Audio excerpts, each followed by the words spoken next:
കേരള കോൺഗ്രസ് എമ്മിനെ UDFിൽ തിരിച്ചെത്തിക്കാൻ നീക്കം. മുസ്ലിം ലീഗിന്റെ നേതൃത്വത്തിലാണ് പാർട്ടി നേതൃത്വവുമായി അനൗപചാരിക ചർച്ചകൾ നടന്നിരിക്കുന്നത്.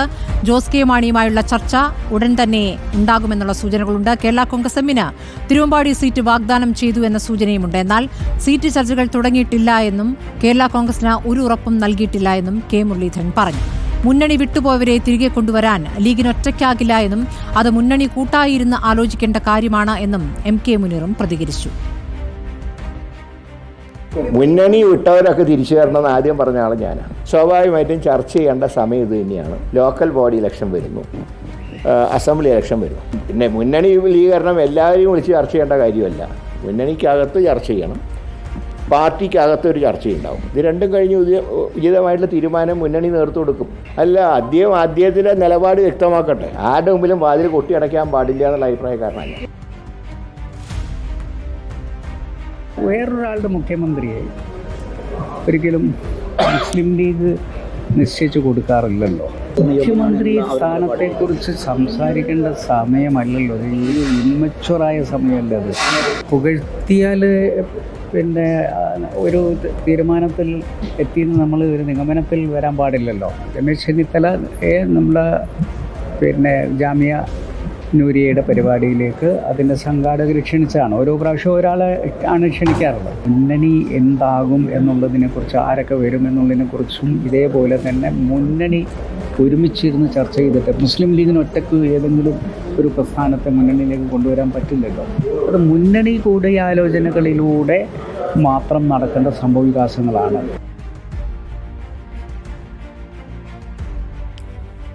റോഷിപാലിന്റെ വിവരങ്ങളുമായി. റോഷിപാൽ, 2026 തെരഞ്ഞെടുപ്പിൽ വിജയമുണ്ടായിട്ടില്ല എങ്കിൽ പിന്നെ ഒരു മുന്നോട്ടു പോക്കില്ല എന്ന ബോധ്യത്തിലാണ് UDF ഉള്ളത്. അതുകൊണ്ട് തലങ്ങും വിലങ്ങും ചർച്ചകൾ നടക്കുന്നു.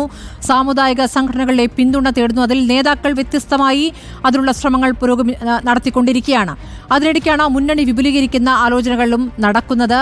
അതും ഒരു വശത്ത് നടക്കുമ്പോൾ ലീഗിന്റെ സീറ്റുകൾ നൽകിക്കൊണ്ടുവരെ കേരള കോൺഗ്രസ് എമ്മിനെ ഇങ്ങോട്ട് കൊണ്ടുവരാനുള്ള ശ്രമങ്ങൾ, അനൗപചാരികമായ ചർച്ചകൾ തുടങ്ങിക്കഴിഞ്ഞു എന്നാണ് കേൾക്കുന്നത്. ജോസ് കെ മാണിയുമായി PK കുഞ്ഞാലിക്കുട്ടിക്ക് നല്ല വ്യക്തിപരമായ ബന്ധവുമുണ്ട്. ആ ചർച്ചകൾ സ്വാഭാവികമായും ഇപ്പോൾ പുറത്തേക്ക് പറയില്ല. പക്ഷേ എങ്ങനെയാണ് അതിലെ മുന്നോട്ടുള്ള പോക്ക്? ഇപ്പോൾ എന്തൊക്കെ സൂചനകൾ ലഭിക്കുന്നു റോഷിപാൽ? സ്മൃതി, ഒന്ന് തദ്ദേശ തെരഞ്ഞെടുപ്പ് മുന്നിൽ നിൽക്കുന്നു, തൊട്ടു പിന്നാലെ നിയമസഭാ തെരഞ്ഞെടുപ്പുമുണ്ട്. ഇത് ഈ മുന്നണി വിപുലീകരണ ചർച്ചയ്ക്ക് ഏറ്റവും നല്ല സമയമാണെന്ന വിലയിരുത്തൽ കോൺഗ്രസിലെയും UDFിലെയും എല്ലാ നേതാക്കൾക്കുമുണ്ട്.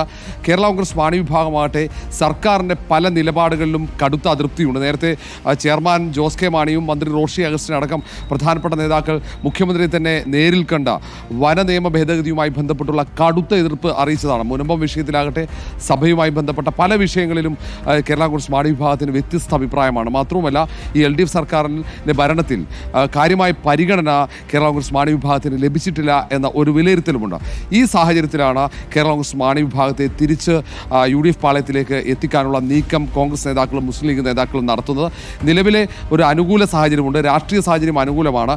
കേരള കോൺഗ്രസ് മാണി വിഭാഗത്തെ ഒപ്പം നിർത്തി കഴിഞ്ഞാൽ അതും നേട്ടമാകുമെന്ന വിലയിരുത്തലാണ്, പ്രത്യേകിച്ച് തദ്ദേശ തെരഞ്ഞെടുപ്പിൽ. അങ്ങനെയാണ് വളരെ പെട്ടെന്ന് തന്നെ ഇങ്ങനെ ഒരു ചർച്ചയ്ക്ക് തുടക്കമായിരിക്കുന്നത്. മുസ്ലിം ലീഗ് നേതാക്കൾ ഒന്നടങ്കം ആലോചിച്ചു. അതിനൊപ്പം മുൻ പ്രതിപക്ഷ നേതാവ് രമേശ് ചെന്നിത്തലയുണ്ട്. അങ്ങനെ കോൺഗ്രസിലെ തന്നെ പല നേതാക്കളും സമാന നിലപാടുണ്ട്. അങ്ങനെ അവർ അനൗപചാരിക ചർച്ചകളാണ്, അവരുടേതായ ബന്ധങ്ങളും സൗഹൃദങ്ങളും ഉപയോഗിച്ചുള്ള അനൗപചാരിക ചർച്ചകളാണ് കഴിഞ്ഞ ദിവസങ്ങളിലൊക്കെ നടത്തിയത്. ഇനി ജോസ് കെ മാണിയെ നേരിൽ കണ്ട് വീണ്ടും ചർച്ച നടത്തും. ഈ ചർച്ചകൾക്ക് ഏറ്റവും തടസ്സമായി നിൽക്കുന്നത് ഒന്ന്, അവിടെ 2 പ്രധാനപ്പെട്ട സീറ്റുകൾ, നിലവിലെ UDFിൻ്റെ സിറ്റിംഗ് സീറ്റുകൾ കേരള കോൺഗ്രസ് മാണി വിഭാഗത്തിന് നൽകുക അത് അത്ര എളുപ്പമല്ല. പ്രത്യേകിച്ച് പാലാ സീറ്റ് അടക്കം അവിടെ കൈമാറാതെ എങ്ങനെ LDF നിന്നും UDFിലേക്ക് കേരള കോൺഗ്രസ് മാണി വിഭാഗത്തെ എത്തിക്കുമെന്ന ആലോചനയാണ് നടക്കുന്നത്. അതിൻ്റെ ഭാഗമായിട്ടാണ് ഇങ്ങനെ ഒരു നിർദ്ദേശം വന്നത്. തിരുവമ്പാടി മണ്ഡലം, അത് മുസ്ലിം ലീഗാണ് നിരന്തരം അവിടെ മത്സരിക്കുന്നത്. നേരത്തെ മുസ്ലിം ലീഗ് അവിടെ വിജയിച്ചതാണ്, UDF വിജയിച്ച മണ്ഡലമാണ്. നഷ്ടമായ മണ്ഡലം അവിടെ കേരള കോൺഗ്രസ് മാണി വിഭാഗത്തിന് നൽകി. ജോസ് കെ മാണി അവിടെ മത്സരിപ്പിച്ച് വിജയിപ്പിക്കണം എന്ന നിർദ്ദേശം മുസ്ലിം ലീഗ് നേതാക്കൾ മുന്നോട്ട് വെച്ചു. അങ്ങനെ ആ തരത്തിൽ ഒരു ചർച്ച വളരെ സജീവമായി തന്നെ മുന്നോട്ട് പോകുന്നുണ്ട്. കോൺഗ്രസിനെ സംബന്ധിച്ചിടത്തോളം, മുസ്ലിം ലീഗിനെ സംബന്ധിച്ചിടത്തോളം UDF സംവിധാനം 2026 കേരളത്തിൽ ഭരണം തിരിച്ചുപിടിക്കുക എന്ന ഒറ്റ ലക്ഷ്യം മാത്രമാണ്.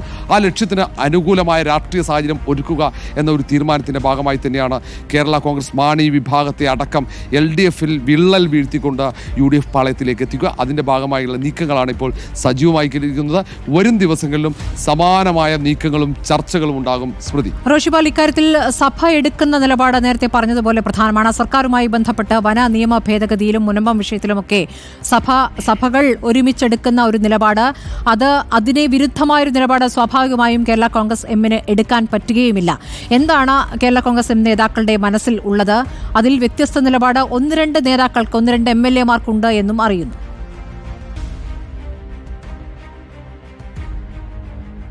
സ്മൃതി, വ്യത്യസ്ത നിലപാട് കേരള കോൺഗ്രസ് എമ്മിനകത്തുണ്ട്. അതിൽ ചില MLA-മാർ, ചില പ്രധാനപ്പെട്ട നേതാക്കൾക്ക് LDFിൽ തുടരണം എന്ന അഭിപ്രായമുണ്ട്. മറ്റു ചില നേതാക്കൾ അവർ വ്യത്യസ്ത അഭിപ്രായം പ്രകടിപ്പിക്കുന്നു. എത്രയും പെട്ടെന്ന് LDF സംവിധാനത്തിൽ നിന്ന് പുറത്തേക്ക് പോകണം. കാരണം സഭയ്ക്ക് പല നിലപാടുകളുണ്ട്. പ്രത്യേകിച്ച് ഈ വന്യജീവി ആക്രമണവുമായി ബന്ധപ്പെട്ട് മുന്നോട്ട് വെച്ച പല കാര്യങ്ങളും, ഒരു കാര്യങ്ങൾ പോലും സർക്കാർ അംഗീകരിക്കുന്നില്ല. അത് തടയാനുള്ള നടപടി സ്വീകരിക്കുന്നില്ല. അതിന് പകരം ഈ ഫോറസ്റ്റ് ഉദ്യോഗസ്ഥന്മാർക്ക്, വനപാലകർക്ക് കൂടുതൽ അവർക്ക് അവകാശങ്ങൾ നൽകുന്ന, ഈ മലയോര മേഖലയിലുള്ള ആളുകൾക്കെതിരെ നിയമ നടപടി സ്വീകരിക്കാനുള്ള അവകാശങ്ങൾ നൽകുന്ന വന നിയമ ഭേദഗതി അത് കൊണ്ടുവന്ന് നേരെ മറിച്ച് വന്യജീവി ആക്രമണം തടയാനോ അതിൽ നിന്നും ജനസമൂഹത്തെ രക്ഷപ്പെടുത്താനുള്ള നടപടിയല്ല സർക്കാർ സ്വീകരിക്കുന്നത്. അതുമായി ബന്ധപ്പെട്ട അതൃപ്തി സഭയ്ക്കുണ്ട്. അങ്ങനെ ഒരു അതൃപ്തി ശക്തമായി സർക്കാരിനെതിരെ ഒരു വികാരമായി നിലനിൽക്കുന്നു. അത് മനസ്സിലാക്കിയാണ് കഴിഞ്ഞ ദിവസം കേരള കോൺഗ്രസ് മാണി വിഭാഗത്തിലെ മുഴുവൻ നേതാക്കളും, പ്രധാനപ്പെട്ട നേതാക്കളും മുഖ്യമന്ത്രി നേരിൽ കണ്ട് പാർട്ടിയുടെ വികാരം അറിയിച്ചത്. അങ്ങനെ സഭ ഇപ്പോൾ സർക്കാരിനെതിരെ, സഭയിലെ പ്രധാനപ്പെട്ട വിഭാഗങ്ങളൊക്കെ സർക്കാരിനെതിരെ ചിന്തിക്കുന്ന സമയം, പ്രത്യേകിച്ച് മുനമ്പം വിഷയത്തിൽ തീരുമാനം വൈകുന്നത്, പ്രത്യേകിച്ച് അവിടെയുള്ള ആളുകൾ കുടിയിറക്കപ്പെടുമോ എന്നടക്കമുള്ള ആശങ്ക നിലനിൽക്കുന്ന സാഹചര്യം, സമരം തുടരുന്നു. ഇങ്ങനെയുള്ള ഒരു സാഹചര്യത്തിൽ സർക്കാർ കൃത്യമായ നിലപാട് സ്വീകരിക്കുന്നില്ല എന്ന പരാതിയും സഭയ്ക്കൊക്കെ ഉണ്ട്.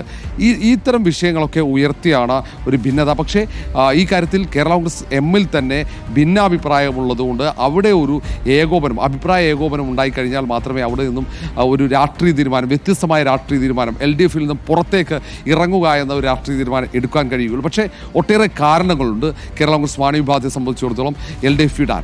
ആ കാരണങ്ങൾ അത് എല്ലാവരെയും ബോധ്യപ്പെടുത്തണം. അത് ബോധ്യപ്പെടുത്തി എല്ലാവരും ഒരുമിച്ച് പുറത്തേക്ക് ഇറങ്ങണം. അല്ലെങ്കിൽ മാണി വിഭാഗത്തിൽ പിളർപ്പുണ്ടാകാനുള്ള സാധ്യതയുമുണ്ട്. ഏതായാലും ഈ വ്യത്യസ്ത അഭിപ്രായം ആ പാർട്ടിക്കകത്ത് തന്നെ ഭിന്നത നിലനിൽക്കുന്നുണ്ട്. UDF ആണെങ്കിൽ കോൺഗ്രസും മുസ്ലിം ലീഗ് അടക്കം എങ്ങനെയെങ്കിലും അവിടെ നിന്നും അടർത്തിയെടുക്കുക. അങ്ങനെ ഓരോ ഘടകകക്ഷികളെയും, LDFിൽ ഭിന്നമായി അല്ലെങ്കിൽ അവഗണിക്കപ്പെടുന്ന ഘടകകക്ഷികളൊക്കെ പതുക്കെ UDF പാളയത്തിലേക്ക് എത്തിക്കാനുള്ള നീക്കം വരും ദിവസങ്ങളിൽ സജീവമായിരിക്കും. കാരണം തദ്ദേശ തെരഞ്ഞെടുപ്പ് ഓഗസ്റ്റിൽ നടക്കുന്നു. തൊട്ടു പിന്നാലെ നിയമസഭാ തെരഞ്ഞെടുപ്പാണ്. തെരഞ്ഞെടുപ്പിൻ്റെ കളമൊരുക്കി കഴിഞ്ഞു. തെരഞ്ഞെടുപ്പിന് രാഷ്ട്രീയ കേരളം തയ്യാറെടുക്കുകയാണ്. പാർട്ടികൾ തെരഞ്ഞെടുപ്പിന് വേണ്ടി സജ്ജമാവുകയാണ്. ആ ഘട്ടത്തിലാണ് ഈ ചർച്ചകൾ ഇപ്പോൾ സജീവമാകുന്നത്. വളരെ രഹസ്യമായ ചർച്ചകളാണ്. ആ ചർച്ചകൾ പുരോഗമിക്കുന്നു. അതുമായി ബന്ധപ്പെട്ട വിവരങ്ങൾ എല്ലാം നേതാക്കൾ പങ്കുവയ്ക്കുന്നില്ല. അത് പറയാറായിട്ടില്ല എന്ന ഒറ്റ വാക്കിൽ അവർ ഉത്തരം അവിടെ അവസാനിപ്പിക്കുകയാണ്. സ്മൃതി, ഏതായാലും ചർച്ചകൾ സജീവമാണ്. അത് എവിടെയാണ് അത് ഫലപ്രാപ്തിയിൽ എത്തുമോ? UDF നേതാക്കൾ സ്വപ്നം കാണുന്നത് പോലെ ഈ കേരള കോൺഗ്രസ് മാണി വിഭാഗം നേരെ UDFിലേക്ക് തിരിച്ചെത്തുമോ എന്നതാണ് പ്രധാനം. ഒന്ന്, PK കുഞ്ഞാലിക്കുട്ടി അടക്കമുള്ള നേതാക്കളുമായി കേരള കോൺഗ്രസ് മാണി വിഭാഗത്തിലുള്ള ബന്ധമുണ്ട്. അത് KM മാണി നയിക്കുന്ന UDF സംവിധാനം, അത് K കരുണാകരൻ മുതൽ KM മാണി, പിന്നീട് ഉമ്മൻചാണ്ടി കോൺഗ്രസ് നയിക്കുന്ന ഘട്ടത്തിലായാലും KM മാണി, PK കുഞ്ഞാലിക്കുട്ടി ത്രയം, അത് പിന്നീട് ഉമ്മൻചാണ്ടിക്ക് ശേഷം അത് കോൺഗ്രസ് നേതൃത്വത്തിൽ പ്രധാനപ്പെട്ട നേതാക്കളൊന്നും ആ ഒരു നേതൃനിരയിലേക്ക് എത്തിയില്ലെങ്കിൽ പോലും PK കുഞ്ഞാലിക്കുട്ടിക്ക് കേരള കോൺഗ്രസ് മാണി വിഭാഗവുമായി ഒരു അടുപ്പമുണ്ട്. പല ഘട്ടത്തിൽ പോയപ്പോൾ മുതൽ തിരിച്ചെത്തിക്കാനുള്ള ശ്രമം ഉണ്ടായിരുന്നു. ശരി റോഷിപാൽ, ജോസ് കെ മാണിയും കുഞ്ഞാലിക്കുട്ടിയും തമ്മിലുള്ള ബന്ധം ഇതിൽ മുന്നണിയിലേക്ക് തിരിച്ചുവരവിനുള്ള വഴിയൊരുക്കുമോ എന്നുള്ളതാണ് അറിയേണ്ടത്. അതിൽ കോൺഗ്രസ് എത്രത്തോളം താല്പര്യം പ്രകടിപ്പിക്കുന്നു എന്നുള്ളതും പ്രധാനമാണ്. അടുത്ത തെരഞ്ഞെടുപ്പിൽ വിജയിക്കുക എന്ന ഒറ്റ ലക്ഷ്യത്തിലേക്ക് മുന്നണി ഒരുമിച്ച് പോകുന്നുണ്ടോ എന്നുള്ളതാണ് അറിയാനുള്ളത്.